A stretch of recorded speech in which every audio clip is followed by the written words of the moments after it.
Hi everyone, welcome back to my channel Manifestation. And मुझे एक दो सजेशन आए कि मुझे वीडियो थोड़ा कम टाइम का बनाना चाहिए, तो मैं थैंक यू सो मच पहले तो सजेशन देने के लिए। एंड मैं कोशिश करूँगी कि मेरे वीडियो बहुत कम टाइम के हों ताकि आप लोगों के लिए भी अच्छा हो देखने में। आज चलो तो इसलिए स्ट्रेट टू द पॉइंट, आज मैं स्पेशली आपसे ये वीडियो उन सब के लिए है जो रिलेशनशिप में है या मैरिज में है, especially for women. Please listen to this video very carefully. uh, many of us we face the problem in our relationship related with that let me come to the point. Okay, so after marriage you will observe that after 6 or 7 months you will start facing problems related with that your relationship is not really going the way you are supposed to. uh, you have thought of, or you have imagined that okay, my life will be sorted. And I find many people, after talking to them, that especially the ladies, after marriages they feel that after 6 7 months they will start feeling like they are not getting enough time, they are not getting enough emotional support from their partner and from their in-laws. They are also disconnected from their friends, from their families, because they have to nurture the new relationship and the new life. And then these problems starts happening. And what happens is, when you start facing these problems you will start keeping yourself to very close. You are not going and sharing with people that what's the problem is happening. Or else what many people does is they share with many people, okay, their friends, their families, their relatives, that okay, I'm not feeling good, or maybe this is happening or that is happening. Let me tell you a very clear fact. Do not underestimate the help, the support, and the role played by the family in marriages. Okay, let me repeat it again. Do not underestimate the role of family and the importance of family in the marriages. See, let me explain you. Till today you see those families who is having joint families, those couples who is staying in the family or having their cultural beliefs, following their family's belief system, meeting with them, spending time with them, there are very less chances that they will feel that kind of problem. Okay, again, the point is added that family should be very caring, supporting, very open to talk, and very open to spend time and to enhance the beauty of relationship. If you're not finding those things in your family, then this is but obvious that you have to separate yourself and your partner as well to establish a new thing. Okay. Second thing, there are 5 problems, majorly 5 aspects of your life where you feel or you face the problem, especially for women's. The first problem is you will find that you are not getting very open emotionally, you are not capable, or you are not feeling too good to share all of your emotion with your partner. Second, you will face so many anger issues, so many unnecessary arguments and the fights in the relationship. Third, if you're not working, you face the problem related with finances, and you face like you have so many time spending at home and you are not you are dependent on somebody to help you, to give you money, or to enhance your financial insecurities. Fifth problem is you will face a physical pain, physical problems in your body, and you will feel like if I'm sharing every time, then my partner is becoming irritated with it, or it seems like he understand like that most of the time you're complaining about the physical pain, physical problems, or illness, any kind of. And the fifth problem, you will find like you will suddenly, if all this happening with you, you will face like you are getting out from all the zone. You don't feel to go and sit with the people. You don't feel to be into the, social connections or to meet people outside. Now, let me tell you a very clear thing, that all these things are interconnected. And the major point of the connection is your emotional thing. Okay. Suppose if you are not feeling happy emotionally, you are not feeling emotionally heard, you are not feeling emotionally strong, then these will impact your physical life, this will impact your relationship, this will impact your family life as well, family connection as well, there is your spirituality as well. And even if you are working women, many times the women feel like I am going outside to do my job because I need it, and after coming back to home I have to handle the home also, so maybe I'm doing a lot. And that is also becoming a major reason for having separation between the partners. And separation, it doesn't mean that always I'm talking about taking marriage into the divorce or something. Separation also means that you are staying together but you are not connected. Then what is the point if you are staying together and you are not connected with each other? There is no sense, right? However, when you are going for the marriage, this is called a life partner. A partner, a person with whom you are sharing each and every moment of your life. And even after having those things in your life, you are not feeling, safe. You are not feeling heard. You are not feeling, handled carefully. Then you face like you think like that. What exactly I'm doing in my life? And these are the problem ladies are facing nowadays in their relationship. You know why this is happening? I think this video is again going to be little larger, but listen me carefully. This is happening because we are going for the marriage from the place of understanding that if your age is 30 or 31 or 28, this is the age for marriage, the perfect age for marriage, so go. Okay. The second is that marriage is a necessity of our society, and this societal pressure comes to your parents, and then your parents pressurize you, and then you will choose either in love marriage or arranged marriage. Both of the things happens that many people will say कि, okay, you have chosen this person, you love this person, now you must go for the marriage and do marriage and settle your life. Okay.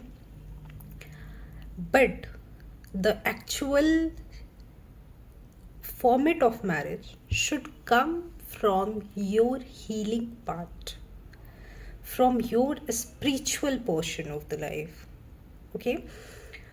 That is the main gap that everyone is facing problem in their relationship. Everyone, almost everyone. What is happening is, I have talked to many people, I have observed many people, and I find this gap is much larger, that even after 5 years or 7 years of marriage, you are not able to cover those gaps. And then the same things is happening in your life, even after child, even after having 10 years of marriage, everything looks good on social media.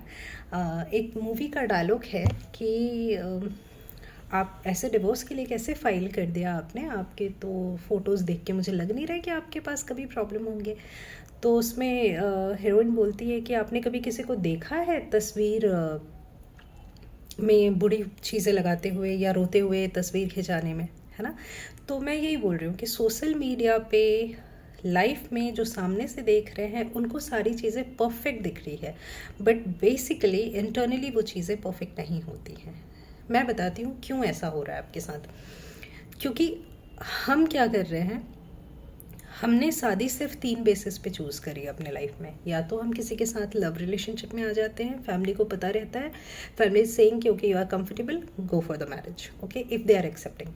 दूसरी चीज़, family बोलती है अभी as हो गया तुम्हारा, तुम अच्छा खासा कमा रही हो और चलो अभी शादी कर लो, you have done everything in your life, then you pursue the marriage.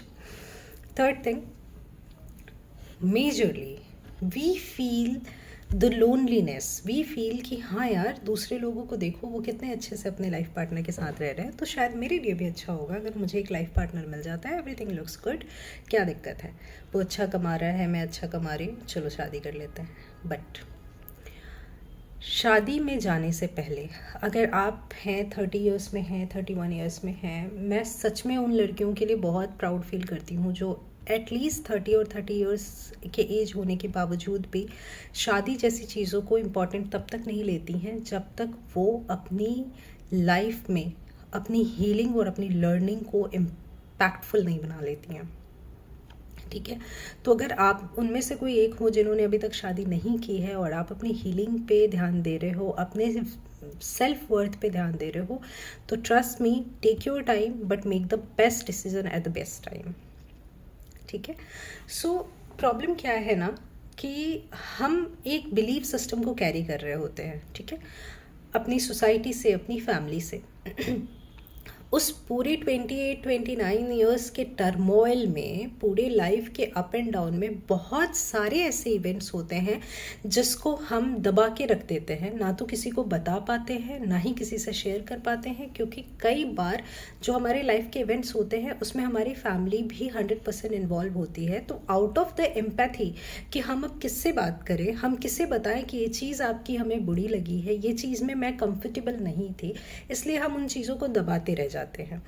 और जब हमारी लाइफ में कोई थर्ड पर्सन आता है जो कि ये दोनों के साथ हो रहा होता है, ठीक है, लड़के और लड़की दोनों के साथ हो रहा रहता है, जब हम एक साथ आते हैं रहने के लिए, तो क्या होता है, मेजरली वो चीज़ें छोटा छोटा इम्पैक्ट हमारे रिलेशन पे देने लगती हैं. अब मैं क्यों बता रही हूँ, इमोशनल इम्पैक्ट बहुत ज़्यादा हो जाता है, क्योंकि अगर आप बचपन से एक ऐसे इंसान रहे हो जिसने कभी इमोशनली अपफ्रंट आके किसी को नहीं बोला कि यार I am not feeling good, ठीक है, या फिर आप बचपन से एक ऐसे इंसान रहे हो जिससे अगर तुम उदास हो पूरे 2 दिन 4 दिन और किसी चीज़ से परेशान हो और सडनली आपका कोई फ्रेंड आता है और या फिर कोई नोन आता है, आपको कुछ कहीं बाहर जाते हो आप उसके साथ, कुछ गिफ्ट लाता है या कुछ भी ऐसा होता है and you feel happy and then you are like कि ठीक है, तो आपके दिमाग को, आपके नर्वस सिस्टम को ये मैसेज मिल चुका है कि whenever I am feeling that way maybe somebody will come and give me this, तो I will start feeling okay और हैप्पी.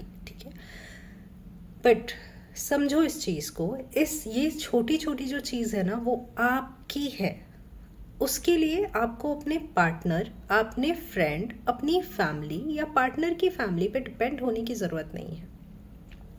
और ये कोई रॉकेट साइंस नहीं है जिसको आप नहीं कर सकते, बहुत टफ है.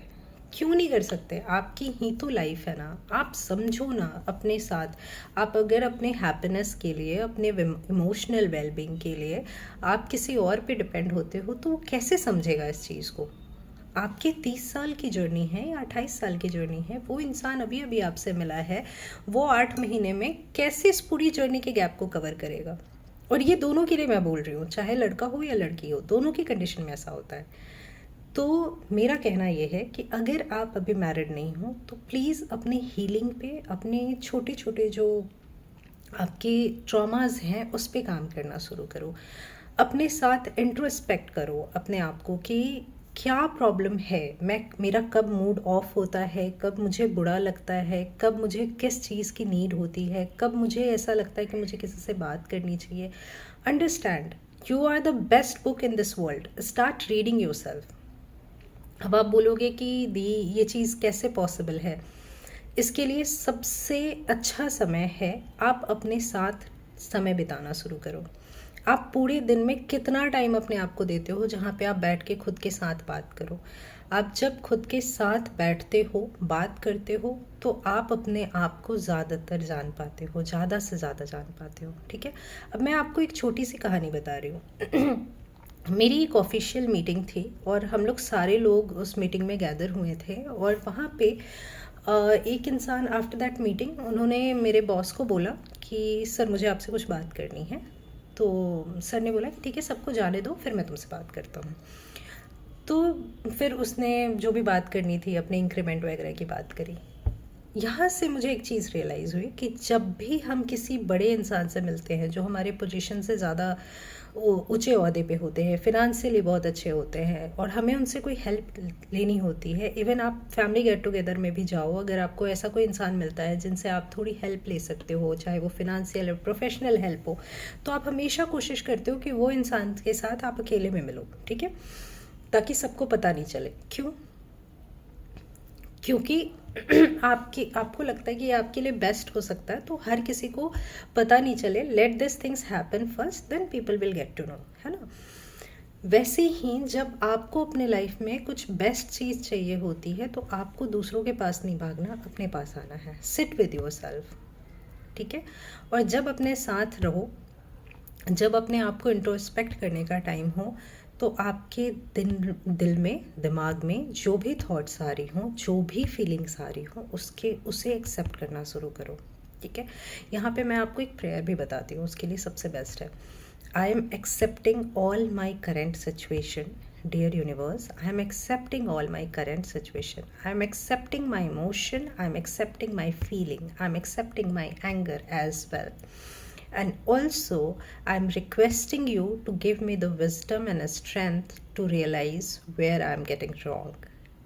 ओके ये प्रेयर जब आप लिटरली ऐसे करोगे ना, जिसमें आवाज़ आपके दिल से आ रही हो और वो आपके कानों तक पहुंच रही हो, उस टाइम ही, उस मोमेंट ही आपको ये रियलाइज़ हो जाएगा that the whole universe is listening to you and it is conspiring the result to come to you. ये दोनों के लिए है, जिनकी शादी हुई है या जिनकी शादी नहीं हुई है। Start making space for your self. दूसरी चीज़, कुछ भी इवेंट हो रहा हो, कुछ भी इवेंट, मैं कह रही हूँ कुछ भी इवेंट, बहुत दोबारा मैं बोल रही हूँ, मतलब आपको कहीं इवन लग भी रहा है कि इन केस आपके पार्टनर पे आपको डाउट भी हो रहा है, इन दैट इवेंट ऑल्सो अपने कामनेस को इतना मेंटेन करो कि आप रिएक्ट नहीं करो, रिस्पॉन्ड करो, ठीक है। किसी चीज़ पे रिएक्ट कर देना, झगड़ा कर लेना, चिल्ला के बोल देना, आपकी एनर्जी को, आपके स्पिरिचुअल प्रोसेस को और ही डाउनग्रेड ही करेगा, अपग्रेड नहीं करेगा। बट अगर आप उस पूरे सिचुएशन को, जैसे ही आपको कोई इन्फॉर्मेशन मिलती है, किसी ने कुछ बोल दिया जो बुरा लगता है, उस टाइम पे आप थोड़ा सा साइलेंट होके देखो, टेक अ स्टेप बैक। मैं बताऊँ सबसे magical cheese, drink a glass of water. उस टाइम पे शांति से एक ग्लास पानी लेके घुट घुट करके पीना है पानी को, स्ट्रेट वे मत पी लेना, एक एक सिप लेना है और आराम से पियो, एटलीस्ट 10-12 सिप पानी पियो, और फिर आप देखना आपके अंदर कितना कामनेस मेंटेन हो जाएगा। और आप जब रिएक्ट नहीं, रिस्पॉन्स करोगे ना, तो सामने वाला इंसान आपको रिस्पेक्टफुली सुनेगा और आपके रिस्पेक्ट में वो भी रिएक्ट नहीं, रिस्पॉन्ड करेगा, ठीक है। तीसरी चीज़, लिखना अपने बारे में, और अपने आप को एक प्यारा सा लेटर लिखना कभी मत छोड़ना। आज से 6 महीने के अंदर आपको अपनी लाइफ जैसी चाहिए, उसको लेके आप किसी भी लैंग्वेज में, जिसमें भी आप ठीक हो, हिंदी हो या इंग्लिश हो, उसमें आप लिखना शुरू करें कि डियर माई हायर सेल्फ और dear universe, now I am having the best life, my husband loves me a lot, I am having the beautiful bond with my partner and I am living my best life. ये ना month का 2 दिन ऐसा बनाओ, कोई भी दिन हो सकता है, अगर पूर्णिमा हो तो ज़्यादा अच्छा है, जिसमें आप अपने सेल्फ को एक लेटर लिखें and start keeping that letter, ठीक है, एनवेलप में करके। अगर उसकी ब्यूटी को और एनहांस करना है तो उसमें कुछ गुलाब की पत्तियाँ डाल दो, पैक करके रख दो। क्या होता है, जब आप खोलोगे ना तो आपको खुशबू अच्छी आएगी, तो आपको अच्छा लगेगा, एंड कीप इट समवेयर, ठीक है। आप देखना ये छोटी सी ट्रिक आपके लाइफ में इतना प्यारा चेंज लाती है ना, कि मैं एक्सप्लेन नहीं कर सकती वर्ड में, ठीक है। नाउ, अब जैसे मैंने आपको बताया कि आपकी छोटी छोटी इमोशनल प्रॉब्लम्स जो है, वो ही आपके लाइफ में बिल्डअप करती है, आपके नन शेयरिंग पार्ट को, कि आप किसी से शेयर करने में कंफर्टेबल नहीं होते, फिर वो धीरे धीरे आपके फिजिकल बॉडी पे इम्पैक्ट दिखाने लगती है। जैसे अगर आपको बहुत ज़्यादा इमोशनल टर्मोइल आता है तो आपके एब्डोमेन में, स्पेशली फॉर लेडीज़, आपको पीरियड्स में बहुत ज़्यादा क्रैम्प होने लगेंगे। हर बार क्रैम्प आपके फिजिकल बॉडी से नहीं, कई बार आपकी इमोशनल वेलबींग पे भी डिपेंड करता है, ठीक है। एब्डोमेन पेन होने लगेगा, आपको शोल्डर पेन बहुत ज़्यादा होने लगेगा अगर आप बहुत ज़्यादा भाग दौड़ करते हैं, आप रेस्ट नहीं ले रहे हैं, आप किसी को बता नहीं पा रहे हैं। तो पहले खुद को इस स्टेट पे ले आए जहाँ पे आप अगर कुछ बोले तो उसकी अहमियत होगी, और उसका सबसे अच्छा तरीका है कि आप बोलना बंद कर दें। कुछ समय के लिए खुद के साथ बैठना शुरू कर दें, खुद के साथ बात करना शुरू करें, खुद को टाइम देना शुरू करें। अगर आपकी कुछ बेस्ट हॉबीज़ हैं तो उसको परस्यू करें, ठीक है। And then slowly take the time and you see that person will start respecting you, will start connecting with you, ठीक है। तो आई होप ये मैसेज आप लोगों को पसंद आई होगी। आई होप आप लोग हमेशा मेरे वीडियोस को बहुत लाइक देते हैं, सब्सक्राइब कर रहे हैं मेरे चैनल को, मुझे अच्छा लग रहा है। हमेशा की तरह मैं बोलती हूँ, मैं जो कुछ भी बताती हूँ वो अपने रियल एक्सपीरियंस से बताती हूँ। मैं ऑलमोस्ट रात के 1 घंटे 1.5 घंटे और कई बार 2 घंटे का टाइम ऐसा होता है जब मैं अकेले बैठना पसंद करती हूँ, अपने लिए कुछ लिखना पसंद करती हूँ। आप देखोगे मेरे टेबल पे डायरीज़ भरी रहती हैं जहाँ पे मुझे हमेशा लिखना पसंद होता है, काम करना पसंद होता है, अपने अपने जोन में रहना पसंद होता है। और वो चीज़ मैं इतनी ग्रेटफुल हूँ ना कि वो चीज़ मुझे सिखा दी है। बहुत सारे रिलेशन का, लाइफ के एस्पेक्ट्स का जो गैप है वो चीज़ मुझे सिखा चुकी है, ठीक है। लोग बोलते हैं सॉलिट्यूड में रहो। सॉलिट्यूड का मतलब ये नहीं है कि आप अकेले हर चीज़ कर सकते हो, ठीक है। सॉलिट्यूड का मतलब ये भी होता है कि आपको जब ज़रूरत है, आप एटलीस्ट इतना कंफर्टेबल फील कर रहे हैं कि आप लोगों को बता सकते हैं कि देखो मुझे इस चीज़ की ज़रूरत है, मेरी ये हेल्प कर सकते हो क्या, ठीक है। वो किया हेल्प तो अच्छी बात है, नहीं किया कोई बात नहीं, लुक फॉर अदर अल्टरनेटिव। आप खुद की हेल्प कैसे कर सकते हैं, find that way. But solitude का मतलब ये होता है कि जब आप अकेले हैं, अपने साथ हैं, तो क्या आप अपने आप को समझ पा रहे हैं? क्या आप अपने साथ बैठ के खुद को तसल्ली में डाल पा रहे हैं कि हाँ, आज मैंने क्वालिटी टाइम स्पेंड किया है खुद के साथ, ठीक है। ये सोशल मीडिया के फ्रेम में मत जाओ कि आज मैंने खुद के साथ चाय पीने का मज़ा ही कुछ और होता है। ये सब ऐसा नहीं होता है। खुद के साथ जो बैठने का समय होता है ना, अगर इंसान को वो समय समझ आने लगी, उसकी महत्व समझ आने लगी ना, तो वो इंसान इस तरीके के वीडियोस पे नहीं बताएगा इस तरीके की चीज़। वो फिर शांत होने लगता है, वो फिर अपनी लर्निंग बताने लगता है आपको कि हाँ, मुझे ये गैप फील हुआ, मुझे ये रियलाइजेशन हुई है, तो चलो मैं लोगों के साथ शेयर करती हूँ, क्या पता किसी की मदद हो जाए इससे, है ना। तो बनाओ ना अपने आप को खूबसूरत, एक ही तो लाइफ है। और फिर आप देखना, आपकी हैप्पीनेस, आपकी इमोशनल वेलबींग, आपके physical wellbeing, everything will come into alignment, okay. और अगर इन चीज़ों को और भी इन्हांस करना है और आप मेरे चैनल पे नए हो तो जाके मेरे पुराने 3 वीडियोस हैं, वो सारी चीज़ें देखो। आपको छोटी छोटी हैबिट्स मिल जाएंगे जिसमें आप अपने लाइफ को और भी इन्हांस कर सकते हो। And do not forget to subscribe my channel and do not forget to smile, okay. Bye.